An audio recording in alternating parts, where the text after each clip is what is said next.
Hi everyone, thank you for joining us today here at the University of Liverpool for our Digital Accelerator programme. Today you're going to hear from the students that have been on the Digital Accelerator programme. I just want to do a quick introduction. So for those that don't know, my name's Ben, I'm the programme manager at Agents Academy, and for the last 12 weeks I've been working with the digital coaches on this research task that's been given. I've been helping them come up with the digital learning sessions. First of all, just want to say thank you to the Office of Students for funding this programme and allowing the young people to do this. I also want to say thank you to the University of Liverpool, the Careers and Employability team for helping us run this programme, and also especially to Kate, who has been working alongside me and the young people. And then finally, I just want to say thank you to the young people themselves. The digital coaches have been absolutely incredible over the last 12 weeks. And you'll see all of the work that they've done today. I'm sure you'll be blown away by it. So I'm just going to hand over to Emily, who's going to kick-start the presentation, and Jess. Hi, so I'm just going to tell you a little bit more about the Digital Accelerator programme. So this was a £5.6 million project that launched in 2019, and its aim was to boost employment opportunities for Liverpool commuter students. So as digital coaches, we've been working with the local company, Agents Academy, who've been training and advising us on how to create new digital sessions. The actual digital sessions have been comprised of our 12 weeks of training and our new knowledge, and we'll be delivering these sessions to our peers at the university. So these are just some of our sort of the previous digital coaches, so the very first cohort in 2019. Obviously in 2020, the programme had to be delayed because of the pandemic, but as you can see on the right, this is our current cohort of coaches in 2021. So we were given, the research challenge that we were given by the university was to identify the digital skills gap in the Liverpool City region. And as part of this, we completed GIST reports to highlight highlight where we need to fix our own digital skills. Also, we sent out employer surveys to over 50 local businesses and carried out digital audits of these local companies in our work experience. However, this presentation is obviously going to explain a lot more about how we came to create our digital sessions and our journey as digital coaches. And Jess is just going to speak to you about the marketing mix. So the marketing mix was kind of like the first step in our research project that we sort of started. So the marketing mix is also known as the 7 Ps, which are price, product, place, promotion, people, process, and physical environment. And it's something that companies use in order to control consumer habits.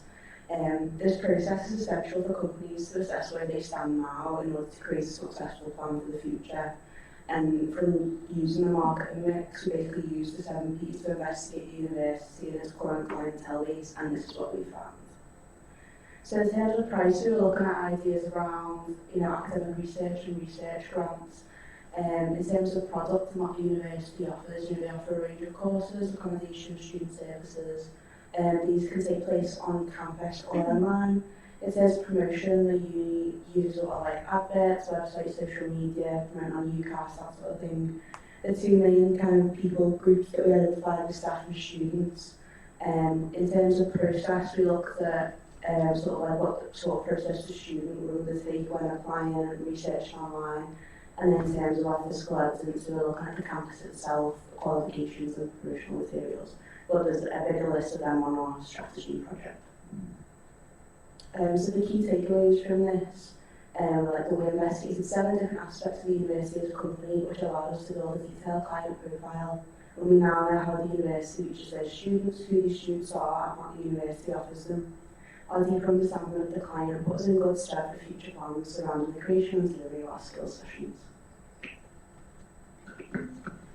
So at the very beginning of the programme, we as a group decided on our core values and our main vision and missions.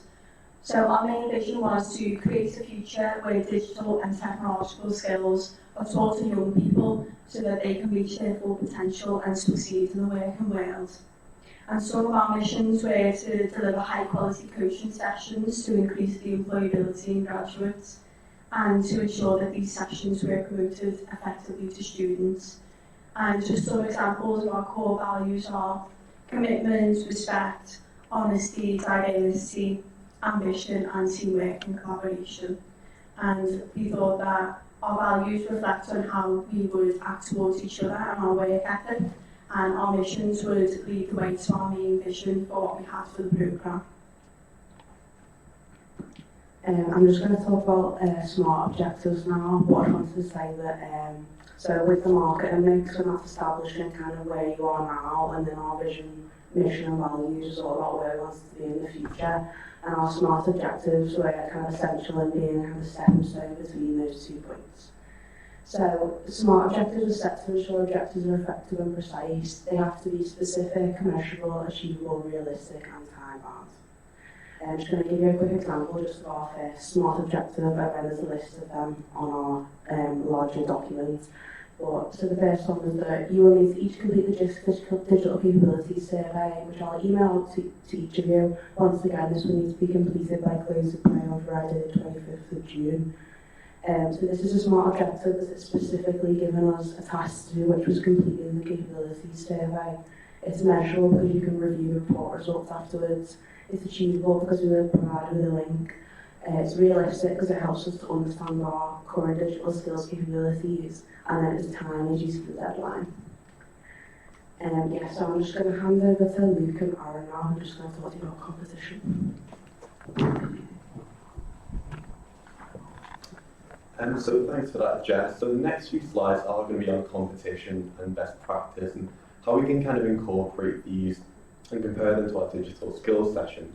So first of all, what are best practice and competition? Well, with best practice, we look at the industry leaders in a product or service, look at what makes them the best, and then look at how we can replicate that or incorporate that into our own product or service to make it the best that it can possibly be. Competition, on the other hand, is looking at more reasonable, realistic, and proximal competitors to see how we can essentially beat them and become better than they are. And we're now going to move on to the competition analysis for our sessions. And so the first competitor that we looked at was Liverpool John Moores University, obviously a rival university that's located close by. And their offer is 2 or 4 day courses, locally or regionally, that build students' digital skills and their leadership development.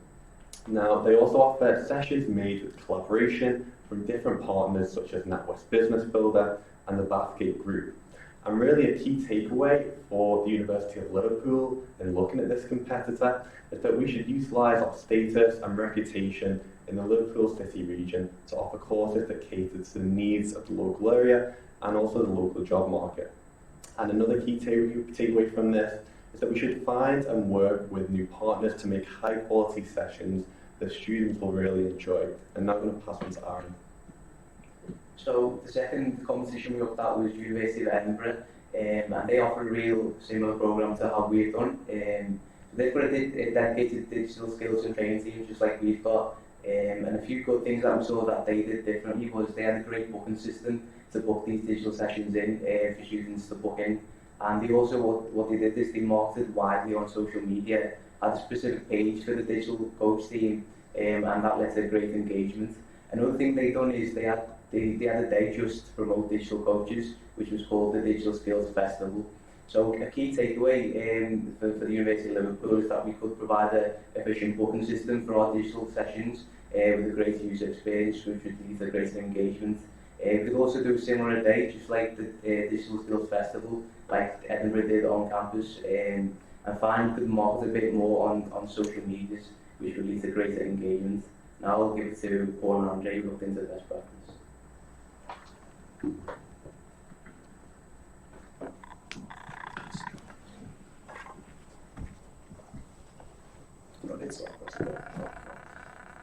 So when we looked at best practice research, we looked at a couple of companies. I'm going to talk about Skillshare. So for people who don't know, Skillshare is a really big sort of industry leader in online educational content. They've got really high quality, digestible videos, and that gives the learner the sort of tools that they can use to go through it at their own pace. that's just better for them overall. So we looked at a few takeaways for the university to try and adapt into their sort of skills sessions. One of the most important things is providing support materials online. And I think the sessions are an hour long and they're a good introduction, but if we give students some extra resources, then they can sort of go away and keep learning by themselves. But also we want to create a relevant space where people can talk to each other and give feedback to us on what to do better next time.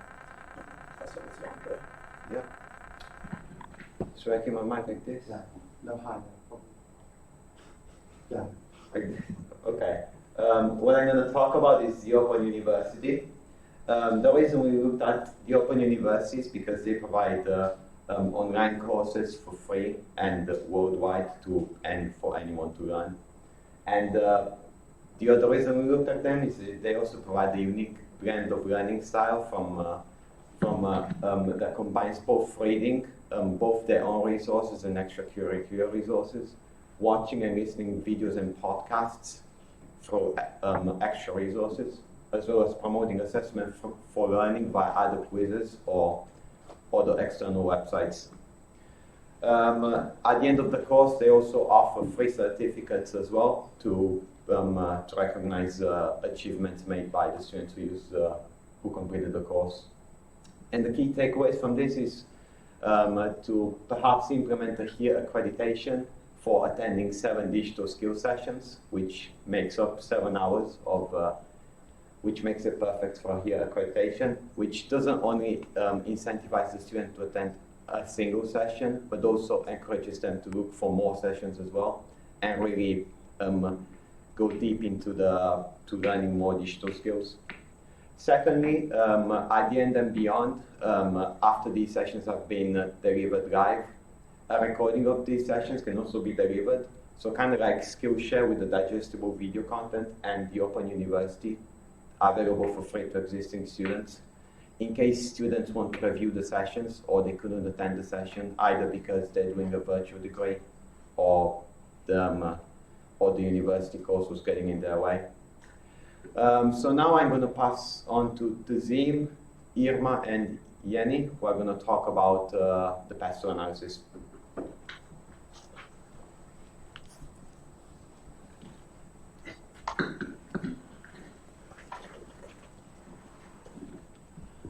So PESTEL analysis is a framework that analyzes the key factors that can influence an organization from the outside. PESTEL is a mnemonic that stands for political, economical, sociological, technological, legal, and environmental. And it's really effective as it offers people insight into the external factors that can impact the organization. It is really flexible, so it's flexible. That's why organizations can do a PESTEL to improvise and adapt to different situations. To start off, I'm going to talk about the political aspect of it. So, as Brexit happened, it means fewer students inside the UK, and stricter immigration laws meant that there's going to be fewer students from all over the world. What the digital skills sessions can do is it can offer some extra added benefits that can entice the students to come to Liverpool and get admitted to our university. And as we already know, the tuition fees set up by the government is quite high. So we understand that money is tight for the students, but the thing with digital skill sessions is entirely free. So there will be no extra cost for the students. Moving on to economical aspect of it, most students have a student debt on them. So as I've already mentioned, it's going to be totally free. And when they take these digital skill sessions, they're gonna improve themselves, and in the end, they're gonna gain the necessary skills for a better job, a higher paying job, so that they can tackle their student debt better. Then is the Kickstart scheme that's been initiated by the government in partnership with the University of Liverpool. So what it does is it offers temporary jobs for graduates or recent graduates, which can prevent long-term unemployment. And even though it's a great scheme, the competition is very high, so the digital skill sessions can certainly give them a kickstart. head start so that they can be ahead of the game. And lastly is the unemployment due to COVID-19. As COVID-19 hit every single industries all over the world, unemployment rates soared in the UK.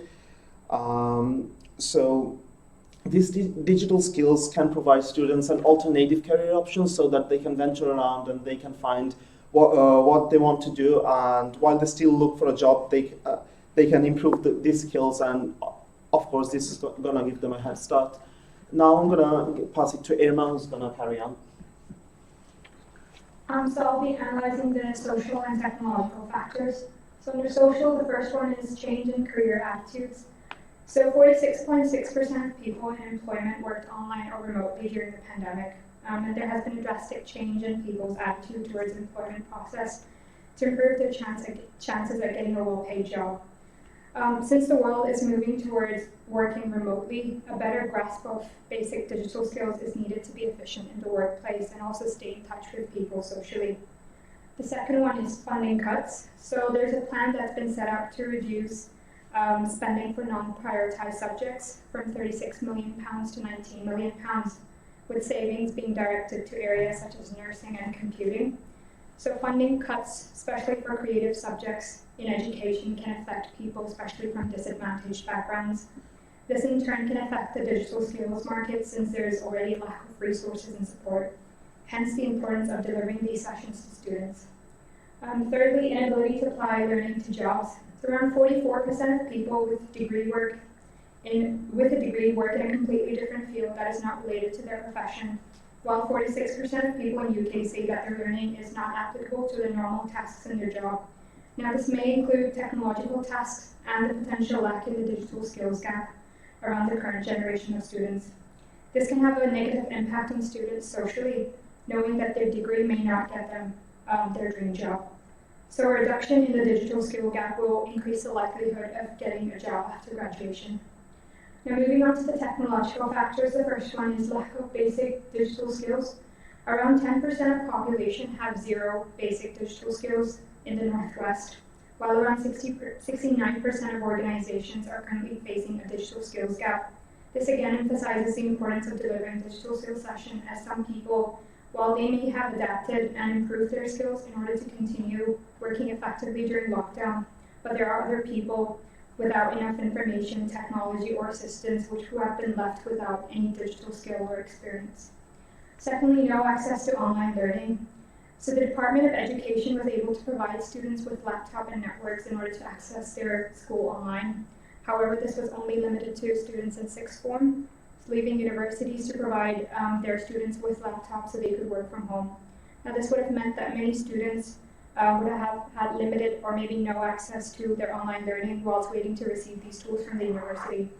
Now we know that many young people now have access to mobile phones and other technology, so we can use this to use it as an advantage, because we need to be able to produce material online for people to see, but also cater for those that do not have access.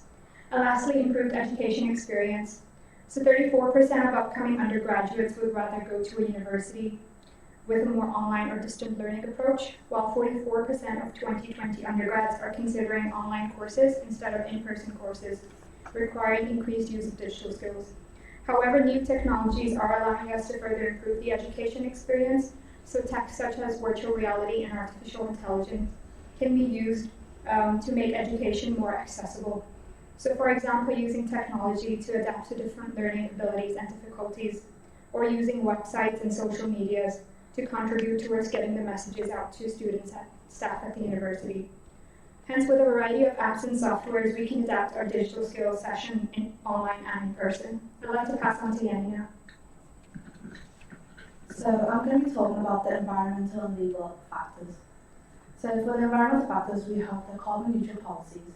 As you all know, the university have been involved with improving their facilities and services to be carbon neutral. They also incorporate teaching modules about environmental problems and solutions. This can be a big incentive to students and to the city, as they reflect on current environmental concerns. Next, we have reduced carbon emissions. As the rising issue of climate change increases, we have to reduce our carbon emissions by 2030. This can be done through online and digital technologies for our presentation sessions, a reduction in air pollution where our in-person sessions are within walking distance, and lastly, no paper waste. And for the COVID guidance, depending on the COVID situation, sessions will have to be delivered with the proper legal guidelines set by the government, such as face masks, social distancing, and regular cleaning. We also have contingency plans in place if COVID laws should change. Now moving on to the legal factors. So first we have the digital skills. The government has outlined what basic digital skills will comply with the national standard. Therefore, we have ensured that all the skills we teach would meet these standards and they will be recognised by employers. Secondly, we have the plagiarism and copyright laws. As you all know, the university maintains a strict academic integrity policy where plagiarism is not condemned in accordance with the Copyright, Designs and Patent Act 1988. Therefore, we have made sure that all the resources that we have given out are correctly sourced. And lastly, for the data protection laws, the Data Protection Act 2018, a national law complementing the General Data Protection Regulation, also known as the GDPR, and the Data Protection Act 1998. This regulates how the university stores employees and students' information and data. This is particularly important when students and staff sign up for our sessions. And I'd like to pass on to Callie and Jack, who's going to talk a bit more about the stakeholder mapping and also the employees' questionnaires.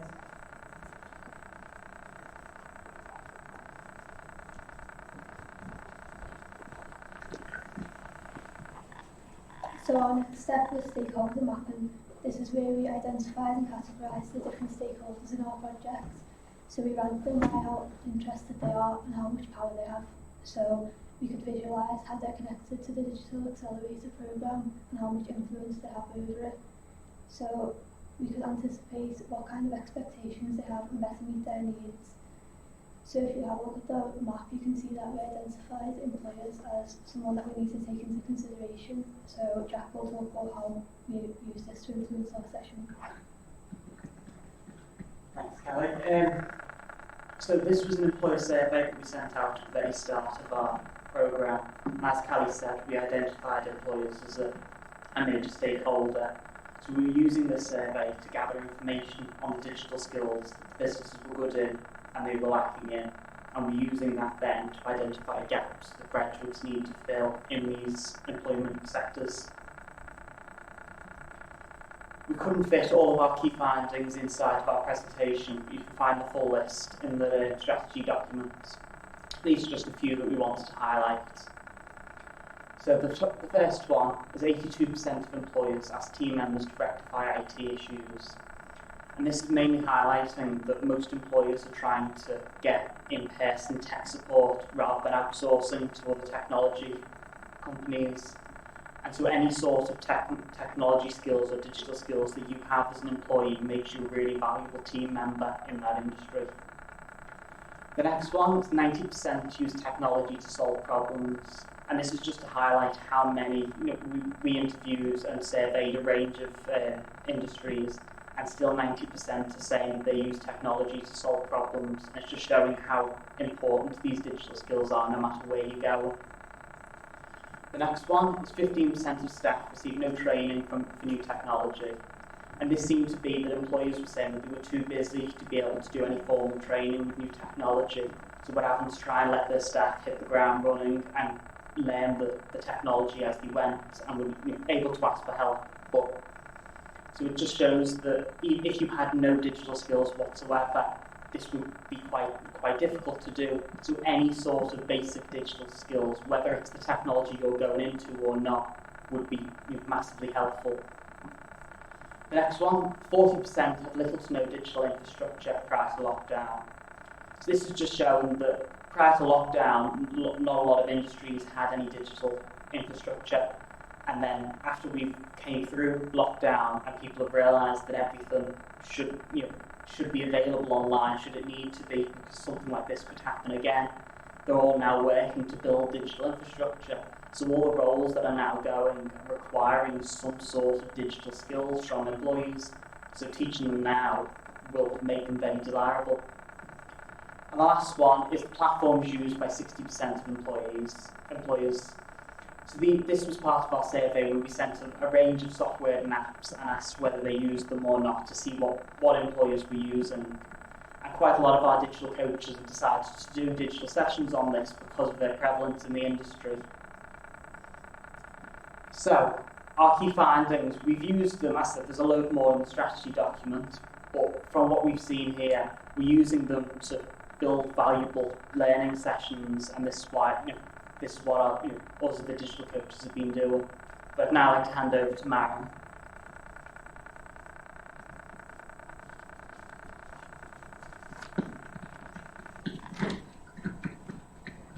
Thanks, Kelly and Jack.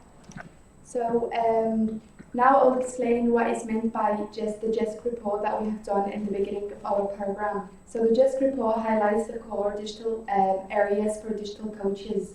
Basically, it formulates a digital capability report based on 3 levels of confidence. These 3 levels includes being independent, capable, and efficient. It also aids in appraising the digital skills in higher education students, and it also provides with the next steps and well-defined resources to enhance the level of confidence in each of these areas. Now I'll explain how we adopted the JISC report. So we have 4 main stages. The first stage, which is building digital awareness, and within this stage we completed the JISC questionnaire to gain insight into our current digital proficiency. Also, we enhanced our level of confidence in different digital areas. The second stage, which includes engaging with employers. This stage includes collaborating with influential leaders and businesses across LCR to identify the key digital skills sought by them. Additionally, we learned how different industries utilizes different digital skills and why.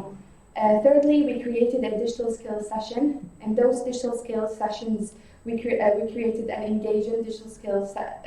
We created engaging digital skills sessions to key digital skills by introducing students to different industries requiring proficiency in such digital skills. Lastly, bridging the digital skills gap within higher education was the last stage.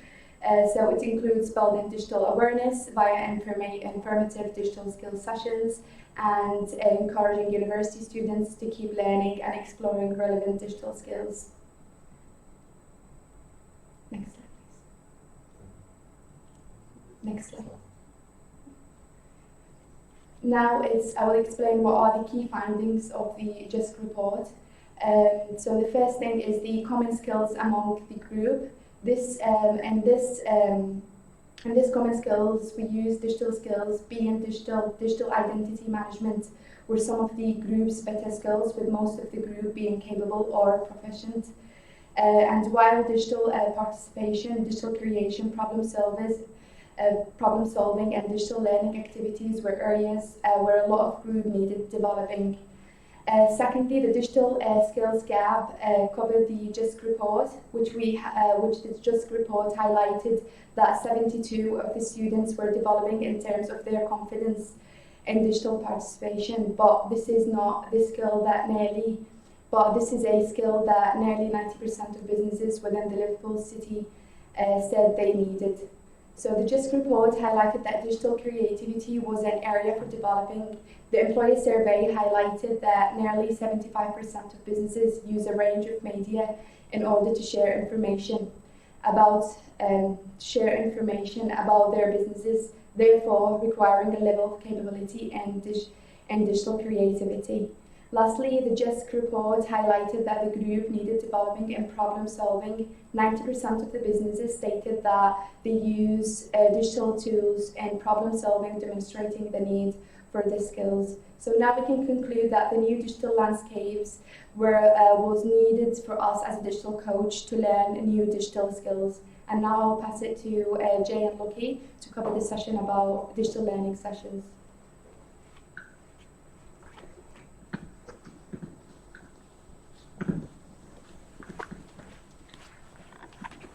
So I'm going to be talking about digital learning sessions. So we developed the digital learning sessions as a way of addressing the digital skills gap. So we got in contact with 50 employers via LinkedIn within the Liverpool City region, and try to understand better what the digital skills gap was and how we can address it. So using the information from the research findings that Jack mentioned, we put together 19 individual digital skills sessions that will benefit students.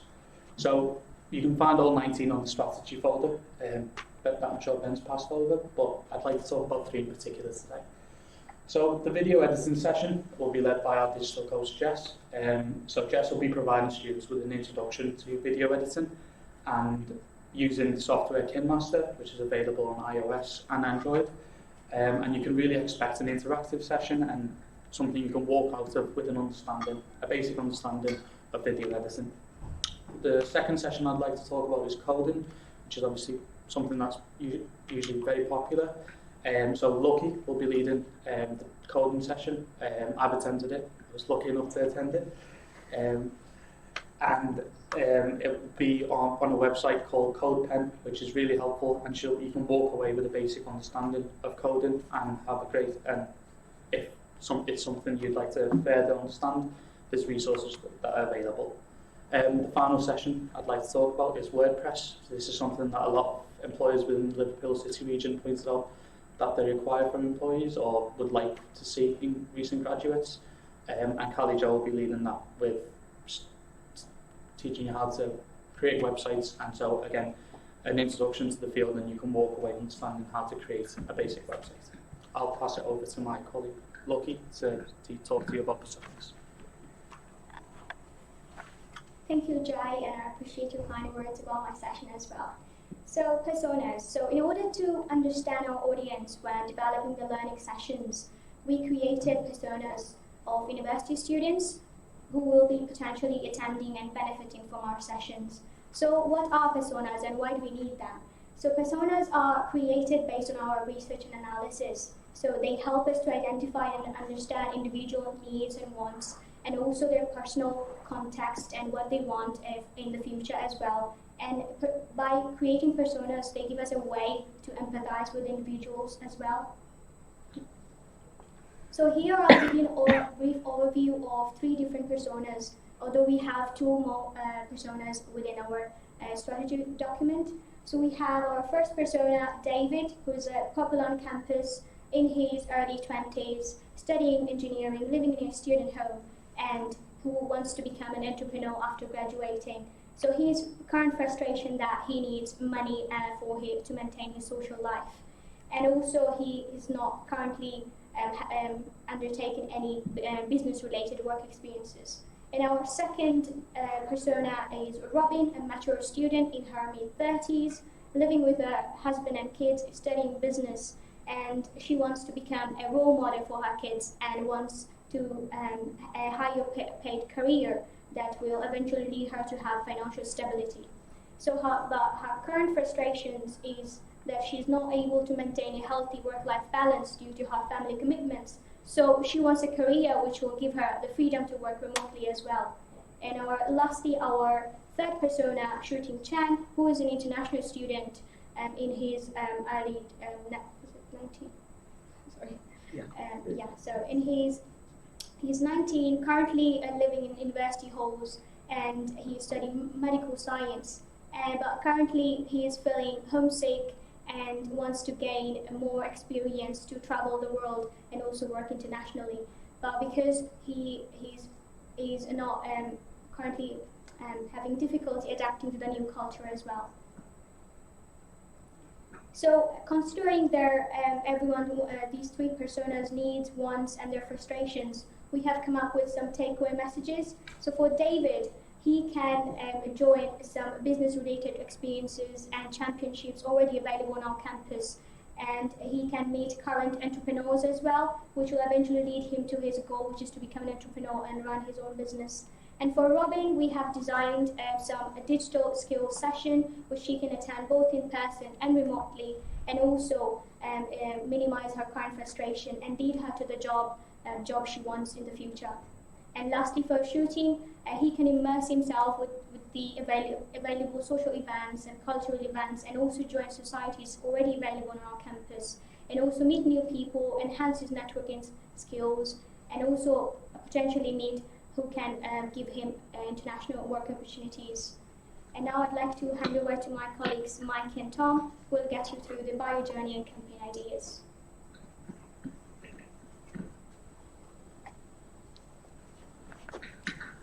Thank you. So, as Lucky said, we'll be looking at the bio journey and our campaigns themselves. So the digital coaches have created a marketing campaign to promote our digital sessions that will be provided at the university. All of these campaigns are being created with reference to the bio journey. So this is a process in which individuals become aware of a problem. They consider and evaluate that issue and the options before deciding to purchase a product or service. So if you look on the left-hand side of the screen here, this funnel represents the drive to action of a sales purchase. A sales purchase. So we start at the top of the funnel with the awareness of our sessions and then drive towards the action of attendance of our sessions. So me and Tom are going to discuss the whole funnel now. Cheers. So the first stage of the bio journey is the awareness stage. So in this stage, the main goal is to promote a product or service. So the awareness stage content needs to be appealing enough so that the students can continue through with the journey and finally attend our sessions at the end. So each digital coach has created 3 Instagram posts. 2 of the posts provide students with specific information on the sessions that will be covered. So it will contain info on what will be covered and when and where the sessions will be taking place. And then the final Instagram post contains information on the industry and the specific skills required in those markets. So we're at the second stage of the funnel, and that is the interest stage. So this stage is where the consumer may have a greater knowledge and understanding of their problem, however they're yet to find any solutions to that issue. What you want to offer in this interest stage is some good value, understanding and information that allows the consumer to make the best decision that's available for them. So in order to fulfill this interest stage, we as digital coaches have created short videos to share further information on our learning sessions. So videos provide great value for consumers, in this case students. The videos are intended to give students a flavour of what the sessions will contain and how they will be beneficial to them. Finally, they will also provide students with a glimpse into the digital coach's expertise in a specific area and allow them again to see the benefits of being involved in the course and its improvement in their professional career. So the third stage of the buyer journey is the decision stage. It's the point at which prospective buyers, in our case students, choose to commit to a service. The service will be the digital sessions that will be provided. So we need to make sure that the content we provide gives enough of a taste so that the students will follow through and join or sign up to one of our sessions. So each coach has provided a blog post to delve deeper into the sessions that we'll be giving. So for example, you can see on the slide a how-to blog post. So this is how to make an effective Instagram campaign. So that's just a taster of one of the blog posts, the blog post that will provide for the decision stage. So the final stage of the funnel is the action stage. So within this stage, this is where you really start to strengthen your relationship with the consumer. You can provide a lot of satisfaction and value within this stage. It's normally done through forms of documentation, so it's, for example, a feedback survey, and it's specifically about giving the consumer value and allowing them to understand what they've learned from the experience. So in order to implement this ourselves as digital coaches, we produce documents to maintain student engagement. So this will start as a verification email which will confirm your attendance at our sessions, but there will be further documents such as top tips, additional resources, feedback surveys and certification upon completion of the course. Providing delight at the action stage is really important, and it may tempt students to become advocates of our session and advocates of our brand and what we're doing. This is really important as they'll recommend us to peers and grow our sessions, create a larger audience and make us more successful. So I'd just like to pass back to Mara and Lucky. They're going to talk about their work experience.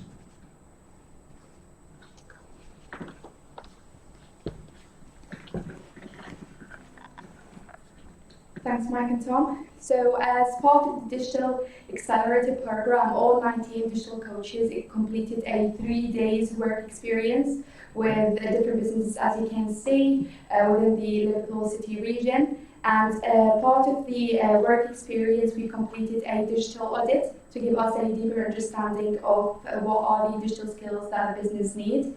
And from my own experience, I worked 3 days with His Socials. So His Socials are a social media agency. Which help influencers or people of influence to grow and scale their online services, mainly by offering them complimentary services once they are in their own book. So during my placements, I had the opportunity and freedom to source leads, audit prospects, and contributed to their client strategy. And while I'm doing their client strategy, I realized that my learning session, which is about Google Analytics, is very useful to perform this stage effectively. Also, I believe that young people will benefit from my session because they will have the ability to get an idea about the bigger picture of the analysis from a theoretical and practical settings. Additionally, in my placements, I use SEO's campaigns, paid ads, Instagram and email strategies for my final proposal with them. And I am happy to announce that I have been offered the opportunity to continue working with them to increase their brand awareness. And now I'll pass you to my colleague, Lucky, to share her experience with Red Ninja. Thank you, Mara. Great to hear that you had a valuable experience. So as Mara already mentioned, we've been introduced by Agent Academy to 19 different businesses within the Liverpool City region. And a part of my placement, I've been with Red Ninja, which is a tech for good company, trying to tackle health issues through design-led technology. And I mainly worked with their data science team that they have built an app called Safe Steps that eventually trying to prevent falls within care homes. And this experience mainly highlighted the importance of coding and data science within the tech industry and beyond, and which actually closely aligns with my own digital learning session, which is to introduce students to coding and data science a little bit. And I'm also grateful that I've been given the opportunity to continue working with Red Ninja alongside university with their data science team in order to enhance their Safe Steps app. So as Mara mentioned, that as part of our work experience, we were required to carry out a digital audit. So I'll give you some insights about our digital audit. So the alignment between employer survey and digital audit. So the majority of the digital coaches stated that there was an alignment between the digital audit and the employee engagement survey that we've carried out at the beginning of our program. And however, 3 of them said that they were not sure because there were still differences and similarities between the digital audit and the survey. And for the digital skills session use, the majority of the digital coaches said that the company they have worked with will be they're aligned with the digital skills session they have prepared, and the students will be benefiting from these digital skills sessions. However, one of the students said that digital coach said that because they were unsure, because their digital skills session gives an overview, which is a vague idea of the topic, which student need to go deep into it in order to learn to have a working knowledge of that topic. And for the graduate employment, so 50% of the businesses we've surveyed, they said they employ less than 2 graduates per year. However, 50% of them said that they employ more than 2, and largely these businesses employ more than 10 graduates. However, one of the businesses we worked with, Real Surgeries, which is identified as a micro company and currently has less than 5 employees, but works globally with different graduates and interns remotely, providing them with remote internships as well. And now I'll pass on to Amara. Thanks, Lucky. As you can see, the change to infrastructure is one of the digital audit insights, and the employee survey relieved that nearly 40% of businesses had little to no digital infrastructure. in place prior to the first lockdown. However, the digital audit highlighted that for many employers this wasn't the case. For instance, one of the digital coaches found that the employer has digital infrastructure for remote working already in place because the company is run collaboratively with professionals across the globe. Also, digital skills, which was one of the insights, which the employee survey indicated that employers requires workers who are proficient in digital skills and collating, managing, accessing information, collaborating, creating, and sharing content, problem solving, and finally digital well-being. However, the digital audit generally corresponds with these findings across employers, but it was interesting to know that more students were asked to create and share content as part of their placement and than anticipated. For instance, one of the digital coaches stated that without his prior knowledge of social media marketing, he would have struggled to complete these tasks required of him during the placements. On the other hand, one of the digital coaches also highlighted that students need a more specific skill set to perform the business job efficiently. The last thing is the digital platform utilization. So the employee survey relieved that 60% of employers used email, Microsoft Teams, Outlook, Word, Excel, Adobe, social media, etc. And the digital audit as well relieved that one of the biggest requirements of graduate skills gaps for their businesses involves these platforms.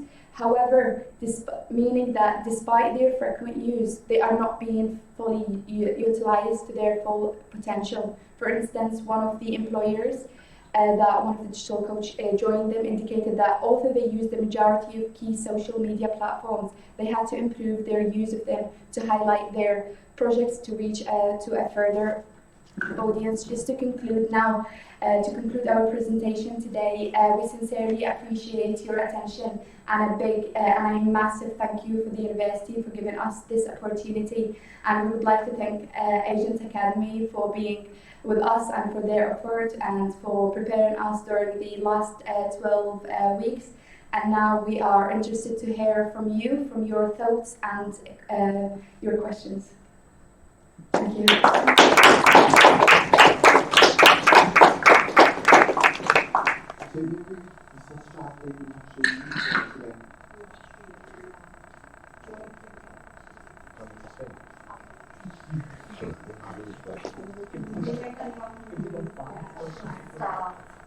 Anyone's got any questions? I'll start. So that's brilliant. It's really, really good. I've got a few questions. So the first one, I really love the service bit and I think that's really going to help you guys when you've got from campus trying to promote. One of the things that struck me though, you didn't do a persona for a community student. Obviously you're a community student, so I just wondered what the marketing